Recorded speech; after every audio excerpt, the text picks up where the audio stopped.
हेडलाईन्सचे प्रायोजक आहे NBC bearings, लांब पळण्यासाठी। श्रीकांत शिंदेंना उमेदवारी जाहीर करण्याचा अधिकार कोणी दिला? मंत्री छगन भुजबळांचा सवाल। काही दिवसांपूर्वी नाशकात श्रीकांत शिंदेंकडून हेमंत गोडसेंच्या उमेदवारीची घोषणा। उद्यापर्यंत महायुतीच्या जागावाटपाची चर्चा पूर्ण होणार, तर शिवसेना उमेदवारांची यादी रविवारी किंवा सोमवारी जाहीर होणार, आमदार संजय शिरसाट यांची माहिती। महादेव जानकर शरद पवारांच्या भेटीला जानकरांच्या मवियाकडून माढ्याची उमेदवारी मिळण्याची शक्यता, तर आजची भेट सदिच्छा भेट होती, जानकरांची माहिती। माढ्यात रणजितसिंह नाईक निंबाळकरांना उमेदवारी जाहीर झाल्यानंतर धैर्यशील मोहिते शरद पवारांच्या संपर्कात। पवारांच्या पक्षाकडून माढ्यातून लढण्याची शक्यता।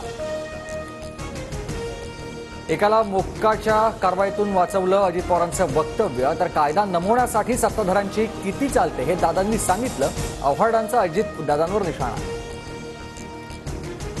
मवियाकडून वंचितला 4 जागांचा प्रस्ताव, वंचितनं मवियाच्या प्रस्तावावर त्यांचा निर्णय कळवावा, खासदार संजय राऊतांचं वक्तव्य। हेडलाईन्सचे प्रायोजक आहे एनबीसी बेरिंग्स, लांब पळण्यासाठी।